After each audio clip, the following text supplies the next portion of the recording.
V Wasif, താങ്കളോടാണ് എൻ്റെ ചോദ്യം. ഈ പോരായ്മ എന്ന് സേനാപതി വേണു ഉൾപ്പെടെ സമ്മതിക്കുന്ന ഒരു വലിയ പോരായ്മ അവിടെ ഉണ്ടാകുന്നു. നമ്മുടെ സഹോദരൻ അർജുനെ കുറിച്ച് വേദനിക്കാൻ മാത്രം സാധിക്കുന്ന ഒരു ഘട്ടമാണ് ഇപ്പോഴും ഉള്ളത്. നമുക്ക് കാണാനാകുന്നില്ല ആ കുടുംബം അപ്പോൾ എത്ര സഹിച്ചായിരിക്കും അവർ കഴിയുന്നുണ്ടാകുക എന്നുള്ളത് നമുക്ക് ആലോചിക്കാവുന്നതേ ഉള്ളൂ. അങ്ങനെയുള്ളൊരു ഘട്ടത്തിൽ ഇത് ഇങ്ങനെ വീണ്ടും പറഞ്ഞുകൊണ്ടിരിക്കുക എന്നുള്ളതല്ലാതെ ആ സർക്കാർ ഇന്നലത്തെ രാത്രിയിൽ ചോദിച്ച അതേ ചോദ്യം ഇന്നും ചോദിക്കുമ്പോഴും അവർ തന്നെ ഒരു ദൗത്യം നിർത്തിവെച്ചും തുടർന്നും ഇങ്ങനെ പോയിക്കൊണ്ടേയിരിക്കുന്നു. എന്താണ് നടക്കുന്നത് വസീഫ്? ലാൽ, ഞാനിതിലൊരു സാങ്കേതിക വിദഗ്ധനോ ഇങ്ങനെ ഒരു ദുരന്ത നിവാരണ അതോറിറ്റിയുമായി ബന്ധപ്പെട്ട് പ്രവർത്തിക്കുന്ന ആളുകളോ ഒന്നുമല്ല. പക്ഷെ ഞാനൊരു മലയോരത്ത് ജീവിക്കുന്ന മലയോര പ്രദേശത്ത് ഇതുപോലെയുള്ള മണ്ണിടിച്ചിലുകളൊക്കെ കണ്ട അതൊക്കെ അതിൻ്റെ രക്ഷാപ്രവർത്തനങ്ങളുടെയൊക്കെ ഭാഗമായി പല ചെറിയ ചെറിയ സഹായങ്ങളൊക്കെ ആയി പരിസരത്തൊക്കെ ജീവിച്ചു പോകുന്ന ഒരാളാണ്. നമ്മളൊക്കെ ഇത് കണ്ടവരാണ് കേരളത്തിലുള്ളവരൊക്കെ. ഇപ്പോൾ സേനാപതിയെ പോലെയുള്ള പ്രധാനപ്പെട്ട നേതാക്കന്മാരൊക്കെ പറയുമ്പോൾ വളരെ ലാഘവത്തോടു കൂടി പറയുക, 5 ദിവസമായി പ്രിയപ്പെട്ട അർജുൻ മണ്ണിനടിയിൽ പോയി എന്നുള്ള വിവരം കിട്ടിയിട്ട്. ആ വിവരം കിട്ടിയിട്ട് ആദ്യത്തെ 2 ദിവസം 3 ദിവസം നമ്മൾ കണ്ടല്ലോ, അവിടെ നിന്ന് ആ വാഹനത്തിൻ്റെ ഉടമയും അതുപോലെ തന്നെ അർജുൻ്റെ സുഹൃത്തുക്കളും ബന്ധുക്കളുമൊക്കെ ചാനലിലൂടെ അവരുടെ ഫോണിലൂടെയൊക്കെ പറയുന്ന സംസാരം നമ്മൾ കേട്ടു. ഒരു JCB 2 JCB 2 ലോറി വെച്ചിട്ട് ഇവർ ഈ പറയുന്നപ്പോൾ സേനാപതി പറയുന്നത് 1/2 കിലോമീറ്റർ നീളത്തിൽ മണ്ണിടിഞ്ഞു എന്നാ. അങ്ങനെ ഇത്രയധികം ദൂരത്തിൽ മണ്ണിടിഞ്ഞ് ഒരു അപകടകരമായ സാഹചര്യമുള്ള ഒരു പ്രദേശത്ത് എന്തേ ഒരു ഗവൺമെൻറ് ജാഗ്രതയോടുകൂടി ഇടപെട്ടില്ല എന്നുള്ളത് പറയണ്ടേ?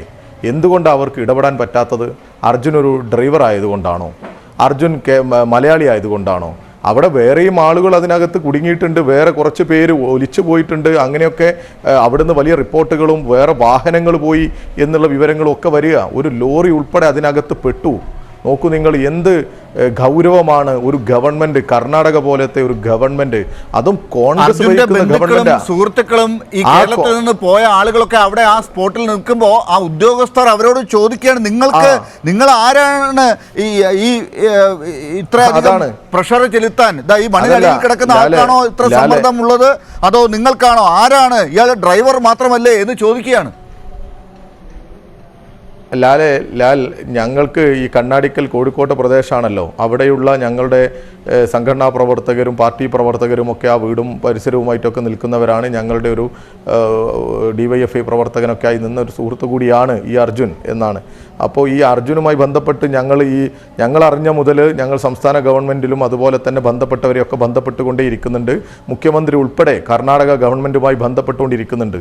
എന്നിട്ട് അവരോട് അവിടുത്തെ ഉദ്യോഗസ്ഥർ വന്ന് ചോദിക്കുകയാണ് പോലും, എന്താണ് നിങ്ങൾക്ക് ഈ മന്ത്രിമാരും ഒക്കെ ആയിട്ടുള്ള ഒരു ബന്ധം, ഈ ഡ്രൈവർക്ക്, ഈ ലോറി ഉടമക്കാണോ അതോ ഈ ഡ്രൈവർക്കാണോ എന്നൊക്കെ ചോദിക്കുക ഇവർ. അവർക്ക് അത്ഭുതം. എന്നിട്ട് ഇന്നിപ്പോൾ ഉണ്ടായൊരു സംഭവം നമ്മളിത് വാർത്തകളിലൂടെ അറിയുന്നത്, മനാഫ് എന്ന് പറയുന്ന ലോറി ഡ്രൈവറെ അവിടുത്തെ ഈ മറ്റേ കാർവാറിലെ SP മർദ്ദിച്ചു എന്നുള്ള വാർത്തകളാണ് വരുന്നത്. ലൊക്കേഷനെ കുറിച്ചൊക്കെ ഒരു അതെ വിഷ്വൽസ് കാണിച്ചുകൊണ്ടിരിക്കുക, മർദ്ദിക്കുകയാണ്. ആ കാർവാറിലെ SP ചെയ്തത് എത്ര ക്രൂരതയാണ്. ഇദ്ദേഹം ഈ മനാഫ് കുറേ ദിവസമായി പറയുന്നുണ്ട്, ആ പ്രദേശത്തിൻ്റെ ഒരു ധാരണയൊക്കെ വെച്ചുകൊണ്ടും വണ്ടി ഉണ്ടാകാൻ സാധ്യതയുള്ള സ്ഥലങ്ങളെക്കുറിച്ചുമൊക്കെ മനാഫ് വളരെ കൃത്യമായി പറയുന്നുണ്ട്. സ്വാഭാവികമായിട്ട് അതൊക്കെ ഒന്ന് കേൾക്കണ്ടേ? അതിനൊക്കെ ആൾ വേണ്ടേ? ഇതിനൊക്കെ ഒരു കോർഡിനേഷൻ നടത്താൻ അവിടെ ഉത്തരവാദിത്തപ്പെട്ടവർ വേണ്ടേ? നമുക്ക് ഇവിടെ നിന്ന് ഇത് കണ്ടിട്ട് വലിയ പ്രയാസം തോന്നുകയാണ്, വല്ലാത്ത പ്രയാസം. നൗഷാദിൻ്റെ നാട്ടുകാരനാണ് ഈ അർജുൻ. നോക്കൂ നിങ്ങൾ, മാൻഹോളിൽ കുടുങ്ങിയ തൻ്റെ സുഹൃത്തുക്കളായിട്ടുള്ള മറ്റു സംസ്ഥാനങ്ങളിൽ വന്ന് നമ്മുടെ നാട്ടിൽ തൊഴിലെടുക്കുന്ന തൊഴിലാളികൾ ഈ മാൻഹോളിൽ പോയി എന്നറിഞ്ഞിട്ട് ജീവൻ ത്യജിച്ച് മാൻഹോളിൽ ഇറങ്ങി കൈപിടിച്ച് രക്ഷിക്കാൻ ശ്രമിച്ച നൗഷാദിൻ്റെ നാട്ടുകാരനാണ് അർജുൻ. ആ അർജുനാണ് ഈ ഗതി ഉണ്ടാകുന്നത്. നോക്കൂ നിങ്ങൾ, എത്ര ഗതികേടാണ്. ഈ രാജ്യം ലജ്ജിച്ച് തലതാഴ്ത്തുകയല്ലേ? ഇത്ര ദിവസമായിട്ട് 5 ദിവസമായിട്ട് എന്തേ ഈ രാജ്യത്ത് ഇത്രയധികം സംവിധാനങ്ങളുള്ള ഈ രാജ്യത്ത് ആ സംവിധാനങ്ങളെയൊക്കെ ഉപയോഗപ്പെടുത്തി രക്ഷാപ്രവർത്തനത്തിന് നേതൃത്വം കൊടുക്കാൻ നമുക്ക് സാധിക്കുന്നില്ല? എല്ലാവരും ഇടപെട്ടില്ലേ? ഈ പറയുന്ന പ്രകാരമാണെങ്കിൽ കേരളത്തിൻ്റെ മുഖ്യമന്ത്രിയും പ്രതിപക്ഷ നേതാവും ഒക്കെ ഇടപെട്ടു എന്നാണ് പറയുന്നത്. നമ്മൾ അംഗീകരിക്കുന്നു. എന്നിട്ട് കർണാടക ഗവൺമെൻറ് ഞാനും നിങ്ങളുമൊക്കെ ആഗ്രഹിക്കുന്നത് പോലെ, പ്രതീക്ഷിക്കുന്നത് പോലെ, ഈ കുടുംബം ആഗ്രഹിക്കുന്നത് പോലെ ഈ ഒരു രക്ഷാപ്രവർത്തനത്തിന് നമ്മുടെ പ്രിയപ്പെട്ടവൻ്റെ ജീവൻ തിരിച്ചു കിട്ടുന്നതിന് വേണ്ടി ജാഗ്രതയോടുകൂടി ഇടപെടാൻ ഇവർക്ക് സാധിക്കുന്നില്ല. പ്രശ്നമല്ലേ അത്? നമുക്ക് കവളപ്പാറ അനുഭവമൊക്കെ നമുക്കില്ലേ നമ്മുടെ കേരളത്തിൽ? നിങ്ങൾ നോക്കുക, ആദ്യം തന്നെ ഇപ്പം നേരത്തെ ഇവർ മിലിറ്ററി ഉദ്യോഗസ്ഥനാണ്, നേരത്തെ പട്ടാളത്തിലായിരുന്നു എന്ന് പറഞ്ഞ അദ്ദേഹം പറഞ്ഞതുപോലെ ഈ റിസോഴ്സ് മൊബിലൈസേഷൻ ആദ്യം തന്നെ ചെയ്യേണ്ടത് അതാണല്ലോ.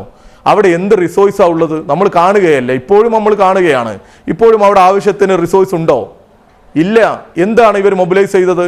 ഈ കർണാടകയും ഇതിൻ്റെ പരിസര പ്രദേശം എന്നൊക്കെ പറഞ്ഞാൽ നിരവധി ഈ ഖനന പ്രവർത്തനങ്ങൾ നടക്കുന്ന പ്രദേശമാണ്. നമുക്ക് തന്നെ അറിയില്ലേ, ഇവിടുന്ന് തന്നെ പലരും അവിടെ ഈ പ്രവർത്തനമൊക്കെ ആയിട്ട് ബന്ധപ്പെട്ട് പല വാഹനങ്ങളും കൊണ്ടുപോകുന്നവരും അതിൻ്റെ ബന്ധപ്പെട്ട് പ്രവർത്തിക്കുന്നവരൊക്കെ ഉണ്ട്. ഒന്ന് ബന്ധപ്പെട്ടാൽ, ഒരു സ്റ്റേഷൻ ഓഫീസർക്ക് ബന്ധപ്പെട്ടാൽ, ഒരു പ്രാദേശിക പോലീസുകാരന് ബന്ധപ്പെട്ടാൽ തന്നെ എത്ര JCBയും എത്ര ലോറിയും ഒക്കെ അവിടെ അവൈലബിൾ ആക്കാൻ പറ്റും. പക്ഷെ ഇവർ അതിൻ്റെ ഒരു ഗൗരവം ഇവർ കാണിക്കുന്നില്ല. വൈകുന്നേരമായാൽ ഇവർ ഈ തെരച്ചിൽ അവസാനിപ്പിക്കുകയാണ്. മനുഷ്യരല്ലേ മണ്ണിൽ കുടുങ്ങിക്കിടക്കുന്നത്? പ്രതീക്ഷയോടുകൂടി കാത്തു നിൽക്കുന്ന കുടുംബവും ഒരു നാടും ഒക്കെ ഇല്ല ഇവിടെ. ഒരു മനുഷ്യൻ്റെ ജീവന് ഒരു വില കൽപ്പിക്കണ്ടേ? ഈ നമ്മുടെ ഈ അർജുൻ മാത്രമല്ല നമ്മൾക്ക് മനസ്സിലാക്കുന്നത്, വേറെ 2 പേര് കൂടി ഉണ്ട് പോലും അതിനകത്ത് അടിയിൽ. ഇനി മറ്റാരോ ഉണ്ടോ എന്ന് നമുക്ക് അറിയുകയുമില്ല. ഒരു ജാഗ്രതയും ഈ പ്രവർത്തനത്തിന് ഇവർ കാണിക്കുന്നില്ല. അടിയന്തരമായി കേന്ദ്രസേന ഉൾപ്പെടെ ഇടപെട്ട് ഒരു രക്ഷാദൗത്യ പ്രവർത്തനത്തിന് നേതൃത്വം കൊടുക്കണം എന്ന് തന്നെയാണ് ഞങ്ങൾക്ക് DYFIക്ക് ഈ വിഷയത്തിൽ പറയാനുള്ളത്.